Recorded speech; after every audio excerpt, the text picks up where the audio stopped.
This computer costs only 700 bucks and it can do anything for you. Let's review.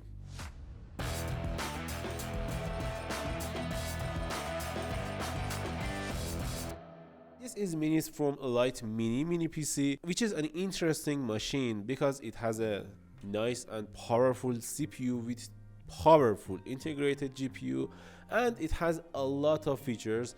I will talk about it in the review. Overall, this is such an interesting machine, and I think we can easily compare it to other competitors like Mac Mini from Apple. Let's start with the body. This mini case comes with a stand in the box. You can see the stand right here, and it has two screws on the back to hold it on the stand, or even stand it on the wall, or even again behind the monitor with vessel mount support, which is interesting to see because you can easily use this mini PC like you have a all-in-one PC, which is great because it's a lot more powerful than a all-in-one, and I like this thing about this mini PC a lot. Also, the lid comes off and you can customize it with anything you want, but they included a it's not a lion, it's a tiger in the box, and it's interesting to see this RGB and this section on the case. If you can see, I don't know you can see or not, but there is a layer underneath the lid. You can almost see it in some light conditions, but overall it has good build quality and I like it. It has airflows on three sides, one on the left, one on the right, and two on the back. It's almost two because there is some vents on the back, on the top of the back, and underneath the ports. I can see the vents, and you can say it's for airflow, and also the design because it's such an interesting vent design, and I really like it. On the front, we got two USB Type A ports, one power button, one I think it is microphone or reset button, I don't know. Also, we have one USB 4, which you can use as Thunderbolt only in Intel model. This model, because it has AMD CPU, only supports USB 4, and there is no limitations of any sort on the USB 4. You have audio combo jack, and also another button which I don't know, another hole which I don't know why is here.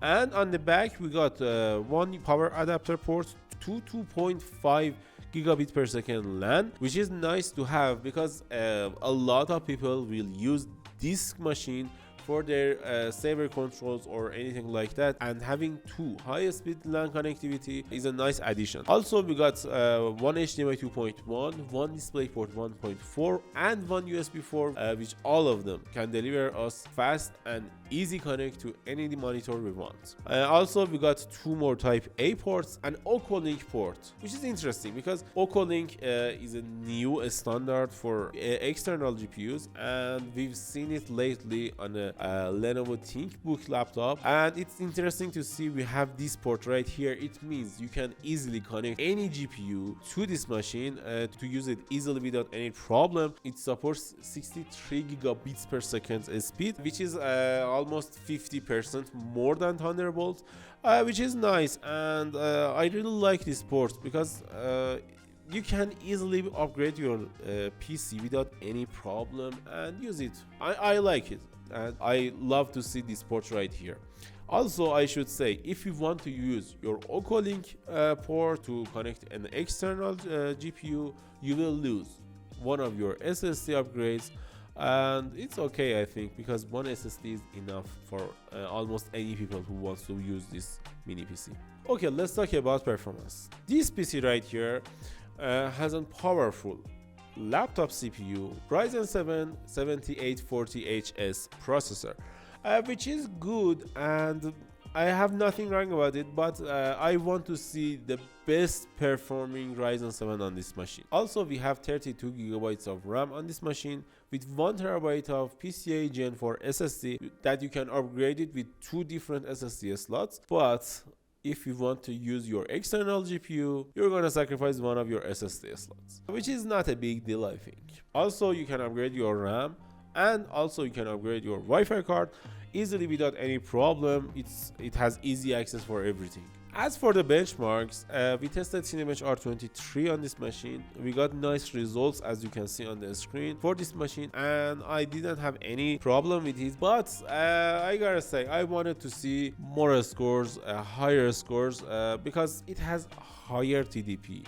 It has no thermal limitations, so we gotta see better results than any laptops in the market, but it's the same results as the laptops in the market. We also tested Cinebench 2024.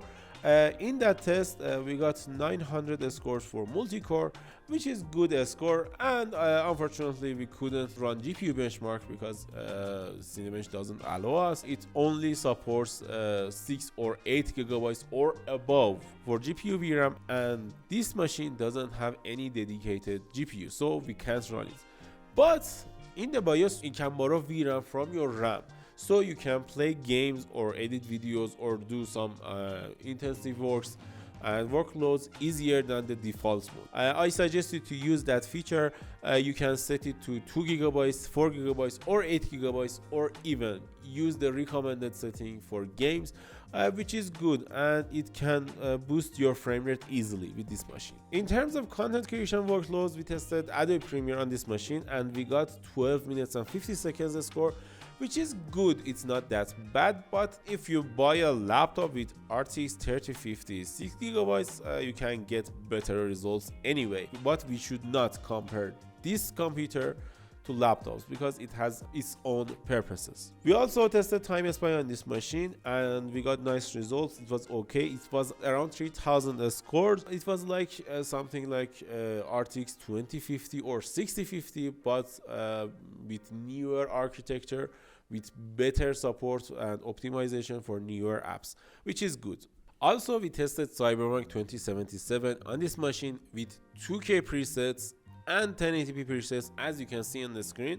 We got good results for ray tracing, low 2K we got 90 frames per second in average, and for RT low at 1080p we got 27 frames per second, which is good. There is no DLSS because there is no NVIDIA GPU, but at least we got FSR. We hope to see FSR 3 in the following months, and with FSR 3 we can boost our frame rates easily by 100%, by 50% or 100%, which is good. Also in Cyberpunk we tested low preset and we got 55 frames per second in average, which is good. It means we can play Cyberpunk on this machine easily without any hesitation. Also we tested Rainbow Six Siege on this machine, and in average on ultra preset we got 72 frames per second for 2K resolution, and 123 in the low preset. It means it can easily handle Rainbow Six Siege or even Valorant, Dota 2 or CS2 easily without any problem, which is a good news for us. The surprise for myself was Apex Legends because it's handled more than 60 frames per second in average in Apex Legends, which is nice. It was a good score for this machine. Overall, in the performance section, I think I can easily give this PC a 7 out of 10 score. I was satisfied with the scores and there was no problem with it. Overall, I can recommend you to buy this machine. It's a good machine. It's a good home computer. It's a good computer for server management, or you are even a trader that you don't use your machine outside of your home and you want a good and a stable machine at your home with the best performance possible. You can buy this machine without any concern, and I can say I can recommend this mini PC. Minisforum EliteMini UM780 XTX. It's a long name, but it's a good machine. Thanks for watching. What do you think about this machine? Tell us in the comments below. Bye.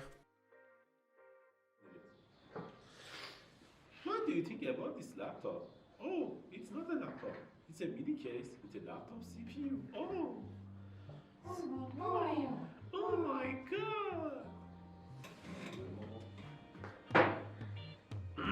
I mean, let's go. Let's go.